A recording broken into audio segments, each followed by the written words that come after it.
Dosa menyebabkan manusia itu terpisah dari Allah. Dan untuk mendapatkan pengampunan tidak begitu mudah.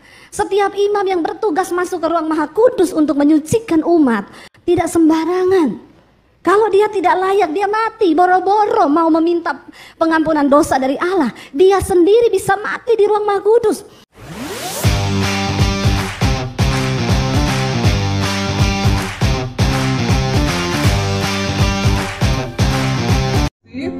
Shalom, bagaimana kabarnya hari ini? Luar biasa karena kita punya Tuhan yang luar biasa. Saya mengucapkan selamat Paskah saudara, dan biarlah ini bukan hanya sekedar perayaan biasa, tapi boleh sungguh-sungguh kita mengerti makna dari kebangkitan Kristus. Kita tahu bersama ketika Yesus akan disalib, ya, mahkamah agama dan imam-imam serta orang Farisi itu bingung mencari alasan untuk Yesus itu bisa dijatuhi hukuman mati. Mereka mendatangkan saksi-saksi dusta, kata Alkitab di dalam Matius pasal yang ke-27. Ya, saksi-saksi dusta itu didatangkan. Untuk apa? Supaya mereka bisa bersaksi memberatkan Yesus dan ada alasan untuk dia disalib. Karena saudara, pada zaman itu, untuk orang disalibkan harus ada alasan yang jelas. Ya, mungkin sebagian bertanya, kenapa dia harus disalib? Kenapa salib? Karena hukuman mati pada zaman itu yang berlaku di Yahudi adalah salib. Orang berbuat jahat, berbuat dosa, pelanggaran yang tidak terhapuskan itu harus dihukum mati dengan cara dia disalibkan. Bagi sebagian kita, tanda salib ini merupakan sebuah kebanggaan. Saya pakai kalung salib karena salib berbicara dan bermakna sangat besar bagi kita. Tapi orang Yahudi tidak suka melihat tanda ini. Karena bagi mereka salib itu bicara tentang aniaya, penghukuman, sesuatu yang tidak berperi kemanusiaan. Dan orang yang disalib itu digantung di tempat umum, di daerah dalam kota, supaya semua orang bisa melihat, ini loh orang-orang penjahat yang disalib. Pada waktu itu untuk menyalibkan Yesus, susah mencari alasannya apa. Ketika saksi dusta sudah didatangkan, tapi mahkamah agama tidak bisa menjatuhkan hukuman atas dia dengan saksi-saksi itu. Tapi kita tahu dan percaya, Yesus tidak membutuhkan saksi dusta untuk dia disalibkan, karena memang dia datang untuk mati. Dan ketika semua orang sudah bersaksi, mahkamah agama tidak bisa memutuskan untuk menyalibkan dia. Tidak ada alasan yang kuat. Sampai ada satu orang yang berkata begini, bukankah orang ini telah berkata, aku akan merobohkan bait Allah dan membangunnya hanya dalam waktu 3 hari. Ketika mendengar hal itu, mahkamah agama menjadi marah. Para imam-imam menjadi marah. Kenapa mereka marah? Karena bait Allah bagi orang Yahudi adalah tempat yang sangat-sangat sakral.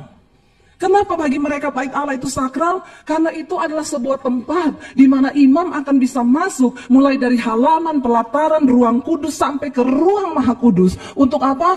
Menyembelih kurban, untuk darahnya dicurahkan dan ada pendamaian bagi umat dan Tuhan. Pada zaman itu untuk mendapatkan pendamaian begitu sulit. Imam itu harus masuk ke ruang Maha Kudus. Dan betapa kudusnya imam, sampai kakinya itu harus diikat pakai tali, dikasih lonceng, lonceng yang bergemerincing. Kalau lonceng itu tidak berbunyi, berarti imam itu sudah mati di ruang Maha Kudus, karena didapati oleh Tuhan, dia tidak kudus. Kita mengerti betapa pada zaman itu saudara, dosa menyebabkan manusia itu terpisah dari Allah. Dan untuk mendapatkan pengampunan, tidak begitu mudah. Setiap imam yang bertugas masuk ke ruang Maha Kudus untuk menyucikan umat tidak sembarangan.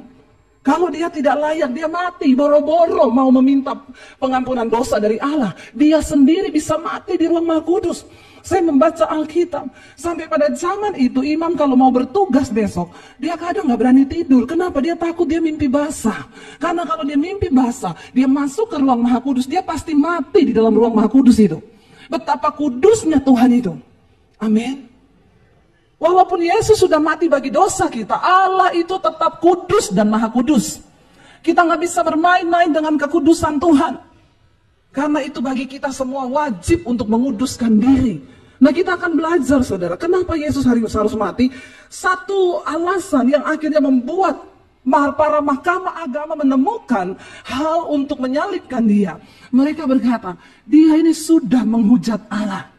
Masa dia berkata dia akan merobohkan bait Allah itu dan membangunkannya kembali dalam waktu hanya 3 hari. Dan itu terbukti ketika Yesus disalib. Alkitab berkata tabir pemisah antara ruang Maha Kudus itu terbelah menjadi dua. Itu artinya apa saudara? Tidak ada lagi penghalang untuk kita bisa datang kepada Tuhan. Darah Yesus tercurah untuk menyucikan dosa kita. Karena Allah Bapa tahu adalah satu hal yang sangat menyiksa bagi manusia ketika hubungan kita dengan Tuhan itu rusak. Tidak ada yang lebih mengerikan daripada seorang manusia yang hubungannya dengan Tuhan itu rusak. Karena itu semua orang bisa datang kapan saja kepada Tuhan. Dia nggak perlu menyembelih kambing domba. Saudara bisa bayangkan. Karena dosa Adam, setiap kita masuk dalam dosa keturunan. Dan sejak hari itu dalam hukum Taurat, Tuhan memberi hukum-hukumnya agar manusia itu bisa bertemu dengan Tuhan kembali. Tapi saudara bisa bayangkan kalau Yesus tidak mati, maka setiap tahun imam itu harus mempersembahkan. Kita pun kalau bikin dosa, kita harus datang ke bait suci, kita harus mempersembahkan anak kambing domba untuk dipersembahkan darahnya tercurah. Saya mau tanya, kalau sampai hari ini Yesus tidak mati, kira-kira cukup nggak itu kambing domba di pasar untuk membayar dosa kita? Jemaat WTC saja sudah borong habis semua di Tangerang. Karena kita ini tiap hari bikin. Nah Yesus mati, dikatakan tabir itu terbelah menjadi dua. Dan digenapi dia berkata, buktikan itu akan dirobohkan dan dalam waktu 3 hari aku akan membangunnya kembali. Artinya apa? Ketika dia mati, kutuk dosa itu diputuskan, kutuk maut itu diputuskan. Setiap saudara dan saya berhak untuk datang kepada Tuhan secara pribadi. Karena itu enggak usah titip-titip doa sama pendeta, amin. Jangan titip doa, datang sendiri sama Tuhan. Tidak ada pendeta yang hebat, tidak ada saudara siapapun yang hebat. Yang ada itu Tuhan yang hebat dengan imanmu yang hebat. Katakan amin. Tidak usah titip-titip doa. Engkau punya hak istimewa karena tabir itu sudah terbelah. Jangan datang sama saya. Banyak orang datang, Bu Debbie, saya tuh bergumul, Bu. Ibu tolong doakan. Enggak, saya tidak akan berdoa buat saudara. Saudara cari Tuhan sendiri. Masuk ke kamar, tutup pintu, berlutut. Supaya engkau mengalami Tuhan secara pribadi. Karena saya pun tidak akan menangis buat saudara. Saya nggak akan menangis buat anakmu. Saya tidak akan menangis buat suamimu. Karena saya tidak mencintai suamimu. Amin. Mana mungkin saya berdoa menangis. Doa yang didengar Tuhan, doa yang lahir dari hati. Kenapa kita bisa berdoa dari hati? Karena kita punya cinta kepada suami kita cinta kepada istri kita cinta kepada anak kita. Itu berbeda. Yesus sudah menyelesaikannya, tidak ada lagi penghalang. Anda bisa masuk kapan saja. Tapi jangan bermain-main dengan darah perjanjian itu. Nanti kita akan lihat saudara. Yuk kita lihat sekarang Matius 27. Kita baca bersama saudara, kubur Yesus dijaga ayat 62 mulai. Firman Tuhan berkata begini, keesokan harinya, yaitu sesudah hari persiapan, datanglah imam-imam kepala dan orang-orang Farisi bersama-sama menghadap Pilatus. Yesus sudah mati ya.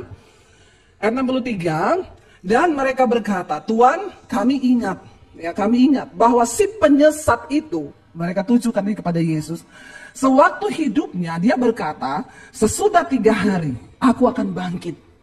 Ya, ayat 64. Karena itu mereka bilang kepada Pilatus, perintahkanlah untuk menjaga kubur itu sampai hari yang ketiga. Jikalau tidak, maka murid-muridnya mungkin datang untuk mencuri mayat Yesus itu, lalu mengatakan kepada semua rakyat bahwa ia telah bangkit dari antara orang mati. Sehingga penyesatan yang terakhir akan lebih buruk akibatnya daripada yang pertama. Mereka bilang, dia kan udah bilang dia akan bangkit pada hari yang ketiga. Suruh jaga supaya jangan sampai murid-muridnya datang untuk mencuri mayatnya. Ayat yang ke-65, kata Pilatus kepada mereka, ini penjaga-penjaga bagimu, dikasih saudara para prajurit, pergi dan jagalah kubur itu sebaik-baiknya. Maka pergilah mereka dengan bantuan penjaga-penjaga itu, mereka memateraikan kubur itu dan menjaganya, ditutup saudara pakai batu yang besar, supaya mayat itu tidak bisa dicuri, dan mereka berjaga di depan pintu Yesus, pintu kuburannya Yesus. Kalau sebagian orang berkata sampai hari ini, oh Yesus itu nggak bangkit, cuma mayatnya dicuri. Maaf, di dalam Alkitab jelas ditulis dan dicatat, ini ada faktanya, bahwa pada zaman itu tentaranya Pilatus ikut menjaga kuburan supaya dia tidak dicuri, mereka beranggapan. Kita baca Matius 28, kebangkitan Yesus, ayat yang pertama. Setelah hari Sabat lewat, menjelang menyingsingnya fajar pada hari pertama minggu itu, pergilah Maria Magdalena dan Maria yang lain menengok kubur itu. Ayat 2, maka terjadilah gempa bumi yang hebat, sebab seorang malaikat turun dari langit dan datang ke batu itu untuk menggulingkannya, lalu duduk di atasnya. Jadi siapa yang menggulingnya? Malaikat. Karena orang saja nggak bisa, batu itu gede, ya, penutup gua kuburan itu, saudara. Lalu dikatakan di sana, malaikat itu turun, gempa bumi terjadi, lalu batu itu digulingkannya. Ayat 3, wajahnya bagaikan kilat dan pakaiannya putih bagaikan salju. Ayat keempat, dan coba baca sama-sama. Dan penjaga-penjaga itu gentar ketakutan dan menjadi seperti. Jadi fakta mencatat, para penjaga yang menjaga kuburan Yesus itu melihat kejadian itu, mereka melihat malaikat itu turun, dan Alkitab berkata mereka pucat ketakutan seperti orang mati. Ayat yang kelima, akan tetapi malaikat itu berkata kepada perempuan-perempuan itu, janganlah kamu takut, sebab aku tahu kamu mencari Yesus yang disalibkan itu. Ia tidak ada di sini. Sebab ia telah bangkit, sama seperti yang telah dikatakannya. Mari, lihatlah tempat ia berbaring. Ada saksi yang melihat bahwa Yesus sudah tidak ada, ayat 7. Dan segeralah pergi dan katakanlah kepada murid-muridnya bahwa ia telah bangkit dari antara orang mati. Ia mendahului kamu ke Galilea, di sana kamu akan melihat dia. Sesungguhnya aku telah mengatakannya kepadamu. Jadi kalau orang berkata Yesus tidak bangkit, itu cerita bohong. Yesus sudah bangkit. Faktanya ada, semuanya melihat, bahkan para penjaga itu. Saudara, kalau Yesus sudah bangkit, lalu hari ini, apa makna dari kematian dan kebangkitan Kristus bagi kita? Bukan tidak ada apa-apanya. Ini penting sekali bagi iman kita. Ini adalah sesuatu yang sangat penting bagi kita orang Kristen untuk tahu. Mari kita lihat bersama 1 Korintus pasal yang ke-15. Ayat yang ke-14 mulai. 1 Korintus 15 ayat 14 berkata begini, kita baca bersama-sama dengan suara yang nyaring. 1, 2, 3.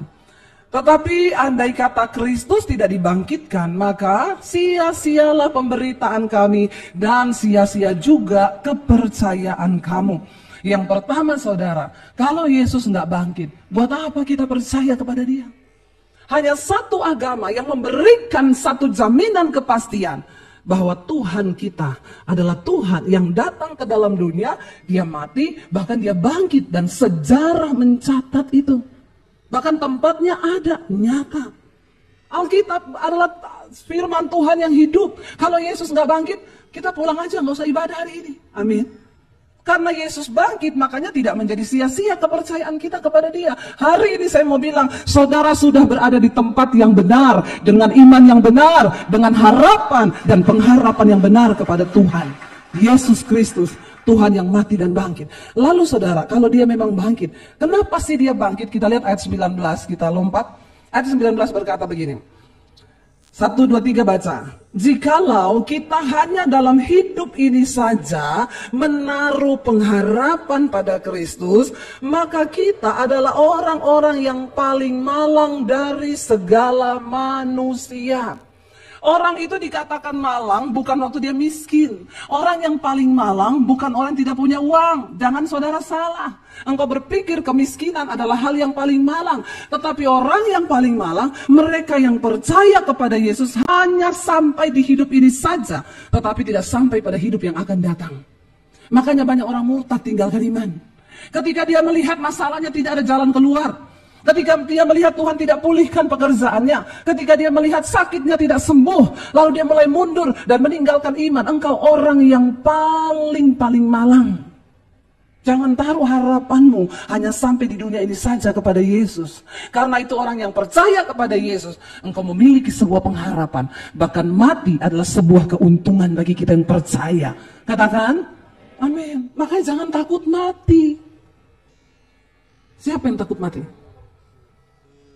Siapa yang sudah siap mati? Yang sudah siap mati, boleh angkat tangan, saya mau lihat. Yang siap bukan yang mau loh. Yang siap mati angkat tangan. Yang takut mati angkat tangan. Yang bingung angkat kaki. Karena semua bingung di sini ya. Saudara, Anda siap atau tidak? Anda mau atau tidak? Kalau sudah waktunya dipanggil, Anda menghadap. Uangmu tidak bisa menyelamatkan engkau. Hartamu tidak bisa menyelamatkan. Bahkan depositmu, engkau mau kaya sekaya apapun, nggak bisa beli nyawa. Itu adalah kedaulatan Tuhan. Daripada engkau tidak siap, lebih baik. Amin. Ada orang datang sama saya, Bu, dokter vonis saya tinggal 6 bulan hidupnya. Saya bilang, puji Tuhan masih lama ya, Bu. Lu jangan tertawa. Lama 6 bulan, saudara.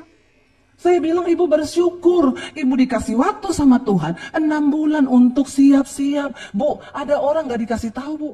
Lagi duduk sehat semua ini, nanti malam mati. Amin. Benar gak, saudara? Saya bilang sama ibu itu, ada orang, Bu, gak dikasih tahu matinya kapan. Dokter periksa semuanya baik. Tekanan darah baik, gula baik, semua baik. Lagi terima hasil general check up loh, kemarin semua baik. Datang ke gereja senang, ditanya sama temannya, kamu senang banget kenapa? General check upku baik semua. Jantung bagus, gula darah bagus, tekanan ini bagus, semua bagus. Terus senang dong aku, mimpin pujian hari itu. Lagi nyanyi, dia bilang, siapa yang mau kesaksian? Gak ada, yaudah kita naikin pujian lagi satu. Musik main, baru mau nyanyi, jatuh mati di mimbar. Hasil check up baik. Semuanya baik. Jangan engkau taruh imanmu, jangan engkau taruh nyawamu kepada hasil check up.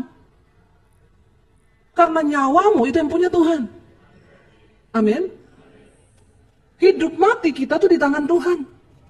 Ya, saya bilang sama ibu itu, walaupun dokter bilang ibu tinggal 6 bulan, kalau Tuhan mau panjangin umurmu, nggak ada yang mustahil, Bu. Jangan percaya apapun, percayalah, Bu, kalau besok pun Tuhan panggil engkau mati, kita ada pengharapan di dalam Yesus. Amin, saudara. Teman saya suaminya meninggal mendadak. Nggak sakit, nggak apa. Dia cuma ngomong, Pak, aku siapin makanannya. Turun ke bawah, 30 menit siapin makanan. Tinggalin suaminya lagi main handphone di kamar. Naik, udah meninggal di tempat tidur. Nangis dia bilang, Bu Debbie, kalau saya nggak turun, cuma 30 menit loh, Bu. Mungkin kalau saya nggak turun, mungkin saya lihat suami saya dijemput. Ya kalau ibu nggak turun, suamimu nggak mati. Nggak usah berandai-andai, inilah hidup. Karena itu seriuslah untuk kematianmu, jangan cuma serius untuk hidupmu. Amin.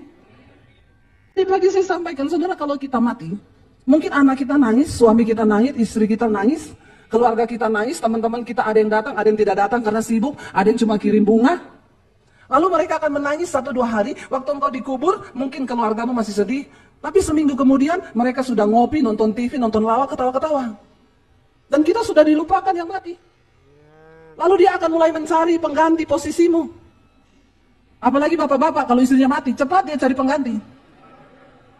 Bapak-bapak yang di sana, yang di sini tidak. Di sini bapak-bapaknya semua luar biasa. Insya Allah. Ya, benar enggak?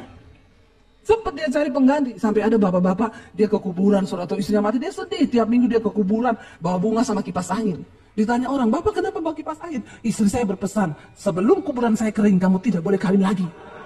Jadi saya bawa kipas angin supaya cepat kering. Bertobat. Tapi memang sudah nggak ada urusan. Mau secinta apapun engkau pada suamimu, waktu kau mati dia cari pengganti. Kalau engkau sebagai bos, maka akan ada orang yang menggantikan posisimu. Semua yang hidup akan melupakanmu. Bahkan sekaya apapun orang, nggak ada kan yang simpan jenazah di kamar. Ada? Aduh, suamiku ini aku cinta sekali. Aku mau awetkan mayatnya. Aku taruh di kamar. Ada? Nggak rela. Biar orang sebaik apapun, sekaya apapun, nggak ada. Engkau akan dilupakan. Dan pada akhirnya, engkau harus mempersiapkan dirimu untuk berjumpa dengan Sang Penciptamu dan memberikan pertanggungan jawab terhadap hidupmu di dunia ini. Karena itu selama engkau hidup, seriuslah tentang matimu. Amin. Jangan cuma serius tentang hidupmu, cari uang, terus cari uang. Kalau dapat uang sakit, nanti uangnya dihabisin untuk berobat.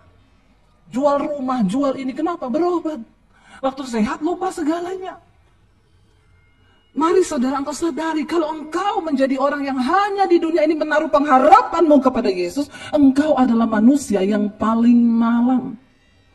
Tapi kalau engkau taruh harapanmu sampai pada kematian, ada Yesus di sana, maka engkau akan menjadi orang yang beruntung. Yesus sudah mati bagi kita. Karena itu jangan takut, tapi jangan hidup sembarangan. Jangan hidup berbuat dosa. Saudara, satu kali saya ketemu teman, suaminya meninggal. Tapi saya belum pernah ketemu dia. Saya ketemu dia, Bu, ya ampun Bu, sorry banget ya Bu, saya waktu itu gak sempat datang, saya lagi pelayanan di luar kota. Aduh Bu, saya kaget dengar Bapak meninggal Bu, nggak sakit ya, nggak apa ya. Dia diem, saya bilang Bu, turut berduka cita ya. Dia tarik tangan saya, Bu Debbie, nggak usah berduka cita. Kenapa Bu? Kenapa Ibu berkata begitu? Dia pantas mati Bu. Ibu kenapa ngomong begitu? Ibu, waktu dia mati Bu, saya buka handphonenya Bu, saya baru tahu dia selingkuh sama janda. Bapak-bapak, bertobat sekarang bapak-bapak. Karena waktu kau mati, HP-mu itu akan dibuka. Ibu-ibu langsung tepuk tangan. Tapi jangan lupa, bapak-bapak juga selingkuhnya sama ibu-ibu.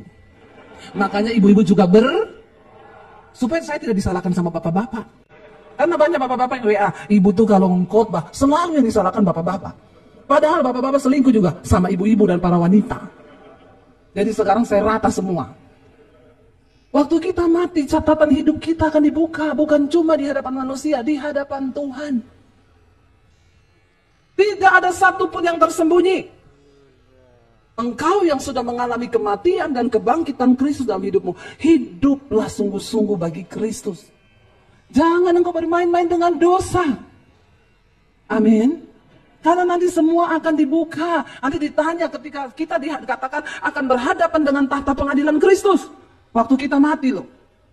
Jangan saudara menganggap hyper grace, kasih Tuhan itu besar. Kita diselamatkan bukan karena perbuatan baik Bu, tapi karena kasih karunia. Yes, itu pertama kali bertobat. Saya dipilih Tuhan bukan waktu saya baik, bukan waktu saya benar. Saya mau bunuh diri, Tuhan tarik saya. Dia tidak lihat kebenaran apapun dalam diri saya. Dia pilih saya, dia selamatkan saya. Paulus ketika diselamatkan Tuhan adalah seorang pembunuh. Tapi Tuhan tangkap dia, Tuhan gak lihat masa lalunya. Tapi ketika dia diselamatkan, hargai kasih karunia ini. Karena ini bisa hilang kalau engkau bermain-main. Engkau yang membuang itu dan tidak menghargainya. Saudara, ya ketika akhirnya kita berhadapan dengan Tuhan, Alkitab berkata, kita semua akan berdiri di hadapan tahta pengadilan Kristus untuk memberikan pertanggungan jawab akan hidupmu di dunia ini. Jadi nanti akan ditanya, kau pernah selingkuh? Tidak Tuhan, tidak malaikat. Maka malaikat bilang, putar channel 3. Ada videomu lagi di hotel, lagi di booking om-om, atau lagi membooking perempuan. Jangan kau pikir tidak ada rekaman hidupmu. Mata Tuhan melebihi CCTV tercanggih manapun juga. Bertobat saudara, jangan main-main dengan dosa. Tuhan merekam semuanya. Karena itu Alkitab berkata mata Tuhan menjelajah ke seluruh bumi tiap hari. Melihat orang baik dan orang jahat. Untuk memberikan kepada mereka upah yang sesuai. Kalau mereka hidup dalam kebenaran, maka hidup yang kekal akan menjadi milik mereka. Tapi orang yang hidup dalam dosa, kefasikan, kebinasaan, kematian kekal akan mereka alami. Karena itu sama artinya engkau tidak menghormati pengorbanan Yesus di salib. Sebab tidak ada lagi darah. Dia akan menghapus itu kalau engkau bermain-main dengan kasih karunia. Amin. Ini waktunya bertobat. Ya, jangan main-main. Yang homo bertobat, yang lesbi bertobat. Jangan engkau murahkan kasih karunia itu. Saya paling jengkel mendengar pengajaran-pengajaran yang dengan gampangnya berkata, "Nggak apa-apa bikin dosa, Yesus sudah mati di kayu salib. Emang siapa lu? yang tidak mau menghargai darah pengorbanannya. Siapa kita? Itu mahal sekali kasih karunia itu. Makanya jaga itu. Alkitab berkata, engkau sudah menerima keselamatan yang engkau dapat bukan karena hasil usahamu, pemberian Tuhan. Tapi Rasul Paulus bilang, jaga keselamatan itu, kerjakan dengan takut dan gentar. Amin saudara. Jangan sia-siakan. Makanya kita yang sudah bertobat, menerima kasih karunia itu, maka kita harus menjaga. Mari lihat bersama Roma pasal yang ke-6, ayat yang ke-5 mulai. Roma 6 ayat 5 berkata saudara. Baca 1, 2, 3. Sebab jika kita telah menjadi satu dengan apa yang sama dengan kematiannya, kita juga akan menjadi satu dengan apa yang sama dengan kebangkitannya. Lalu dikatakan, karena kita tahu, baca dengan suara keras, bahwa manusia lama kita telah turut disalibkan supaya tubuh dosa kita hilang kuasanya, agar jangan kita menghambatkan diri lagi kepada dosa. Amin. Tuhan itu datang dari sorga yang mulia. Dia turun ke bumi cuma untuk apa? Beresin hidup kita dari dosa. Lah betapa naifnya ketika kita berkata Kristen, mengaku kematiannya di atas kayu salib, tapi kita memperhambatkan lagi diri kita kepada dosa. Tadi pagi habis khotbah ada orang datang ke ruang hamba Tuhan. Bu, saya mau ketemu Ibu Debbie. Iya Bu, tadi saya diberkati dengan khotbah Ibu, tapi saya ini seorang homoseksual. Dan saya tiap hari dibujukin untuk nonton film, Bu. Film porno. Dan saya selalu terbujuk, Bu. Saya bilang, tadi pagi kamu dengar khotbah saya. Jangan biarkan tubuh dosa itu menguasai kamu. Lalu bagaimana caranya, Bu? Dengerin firman Tuhan. Banyak dengar khotbah, engkau harus berperang dengan dirimu sendiri. Saya bilang, tidak ada satu pendeta pun bisa melepaskan engkau. Biar dia mau tumpang kaki sama kau, jangankan tumpang tangan, tumpang kaki juga. Kalau dari dirimu sendiri tidak berperang, tidak niat, maka engkau tidak mungkin dimerdekakan. Bagaimana caranya, Bu? Yesus berkata, di mana ada kebenaran, di situ ada kemerdekaan. Kalau kamu rajin melakukan firman, kalau kamu rajin mendengarkan khotbah, maka ada kebenaran yang masuk dalam dirimu. Dan kebenaran itu yang akan memerdekakan kamu. Bukan pendeta. Amin. Bangun imanmu di atas dasar yang paling suci, kata firman Tuhan. Jangan main-main dengan dosa. Bangun imanmu, saudara. Tinggalkan dosamu. Saya bilang, kamu bisa. Ya gimana caranya? Kan saya sudah bilang tadi pagi. Berdiri di depan kaca. Bilang sama dirimu sendiri. Sebut namamu siapa? Saya mau pakai contoh nama siapa ya?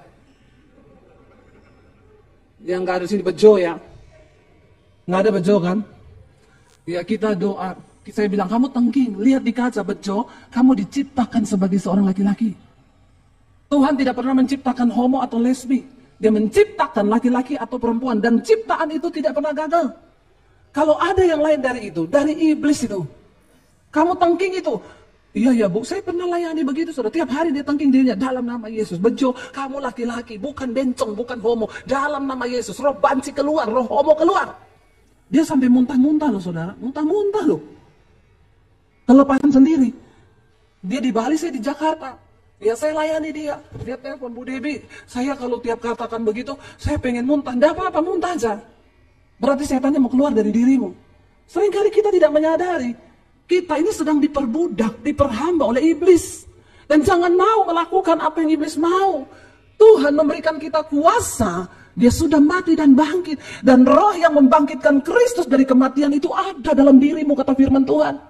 Kalau roh yang membangkitkan Kristus dari kematian ada dalam diri kita, masakan dia nggak bisa buat engkau lepas dari rokok, lepas dari kepahitan, lepas dari persinahan, dari percabulan, homo, lesbi? Tidak mungkin, saudara. Dia sanggup melepaskan asalkan engkau mau undang dia. Amin, saudara. Ya, lalu akhirnya dia mampu, saudara. Dia lepas, dia bilang, oke Bu, apa yang harus saya lakukan lagi? Kamu putusin komunitasmu. Blokir semua nomornya. Jangan mau lagi diajak, ada tindakan. Iya Bu, udah saya keluar dari komunitas saya. Ya saya keluar dari sana Bu, dan sekarang saya mau cari gereja Bu, saya mau bertumbuh. Tapi seminggu kemudian dia telepon saya, astaga Bu, ternyata singers WL-nya di gereja semua cucok meong. Ngeri loh saudara, ngeri. Tapi di WTC sini semua normal. Insya Allah. Saudara, ngeri loh. Makanya saya tadi juga dengar pujian di sini. Seringkali kita ini kalau nyanyi saudara, kadang kita nggak mikir ya. Kami datang padamu, sembah puji namamu, naikkan pujian, senada dengan sorga. Kadang kita yang terlalu pede. Benar nggak kita senada dengan sorga? Hello? Betapa kudusnya Tuhan itu. Dan kita dengan gampangnya ngomong saya menyanyi itu saya mikir dulu. Apakah benar saya senada dengan sorga? Makanya iblis kadang lihat di gereja, biarin aja. Pede banget nyanyi lompat-lompat. Kami datang padamu, sembah sujud namamu. Maaf saudara, tidak semudah itu engkau berkata engkau hidup senada dengan sorga. Kalau engkau tidak berjalan di dalam kekudusan. Jangan menipu diri kata firman Tuhan. Kita bangkit, jaga kekudusan hidup kita. Maaf saya harus menyampaikan ini dengan keras. Saya harus menyampaikan ini karena banyak mimbar gereja sekarang dikotori. Orang habis berzina, habis homo, dia naik di atas mimbar dan dia begitu gampang menyanyikan pujian. Sedikit saja hati kita ini nggak beres, Tuhan tidak berkenan. Tuhan nggak berkenan. Bukan soal gaya kita di atas mimbar, tapi Tuhan nggak bisa ditipu dengan gaya-gaya kita. Cukup saudara, mari kita hormati kekudusan Tuhan. Kita berdiri dalam kekudusan Tuhan. Orang bilang itu Debbie Basir, pendeta perjanjian lama, hukum Taurat. Maaf, saya lebih baik mengingatkan saudara supaya kita selamat. Jangan engkau injak-injak darah perjanjian baru anak domba Allah. Kenapa Yesus turun? Untuk beresin engkau dan saya dari dosa. Terus kita yang berkata sudah percaya pada dia, dengan gampangnya kita menghambakan lagi diri kita kepada dosa. Hello? Setan ketawa lihat hidup kita. Setan ketawa saudara. Ngeri loh, ngeri. Saya sampai keringetan menyampaikan ini. Jangan sampai saudara tidak berubah. Jaga hidup kita dalam kekudusan. Karena Yesus sudah bangkit buat kita. Teruskan ayatnya saudara. Supaya tubuh dosa kita itu hilang kuasanya. Agar apa? Jangan kita menghambakan diri lagi kepada dosa. Sebab apa? Sebab siapa yang telah mati, ia telah bebas dari dosa. Jika kita telah mati dengan Kristus, kita percaya bahwa hidup kita akan hidup juga dengan Dia, saudara. Karena kita tahu bahwa Kristus, ya, sesudah ia bangkit dari antara orang mati, ia tidak mati lagi. Maut tidak lagi berkuasa atas dia. Sebab kematiannya adalah kematian terhadap dosa. Berapa kali? 1 kali untuk selamanya. Jangan main-main, tidak ada lagi darah menghapus dosamu. Dan kehidupannya adalah kehidupan bagi Allah. Saya minta kita baca bersama. Ini makna dari kebangkitan Kristus. Baca 1, 2, 3. Demikianlah hendaknya kamu memandangnya. Bahwa apa? Kamu telah mati bagi dosa, tetapi kamu hidup bagi Allah dalam Kristus Yesus. Sebab itu, hendaklah dosa jangan berkuasa lagi dalam tubuhmu yang fana, supaya kamu jangan hidup menuruti keinginannya. Jadi apa kematian? Apa makna dari kebangkitan Kristus? Supaya kita ini mati bagi dosa dan hidup bagi Allah. Jangan lagi engkau memperhambakan dirimu kepada dosa, tapi perhambakanlah dirimu kepada kebenaran. Buang semua hal yang tidak berkenan. Buang dosa, buang kepahitan, kenajisan, percabulan, sakit hati. Buang semua itu. Mari setiap hari kita koreksi diri, supaya kita kedapatan layak dan berkenan di hadapan Tuhan. Supaya ketika Yesus datang kali yang kedua, Dia berkata, kamu anakku yang melakukan kehendakku. Saudara, karena itu jangan taruh imanmu hanya kepada Yesus di dunia ini saja, tapi sampai pada hidup yang akan datang. Sekalipun kita mati, kita percaya ada kehidupan setelah kematian di dalam Yesus. Bangkit berdiri bersama, katakan pada Tuhan, ini hidup kami Bapa. Kami mau taruh di atas mezbah-Mu sebagai persembahan yang hidup, yang kudus dan berkenan kepada Tuhan. Ajar kami menghormati kematian-Mu Bapa. Darah darah yang akan curahkan, daging yang tercabik untuk setiap kami.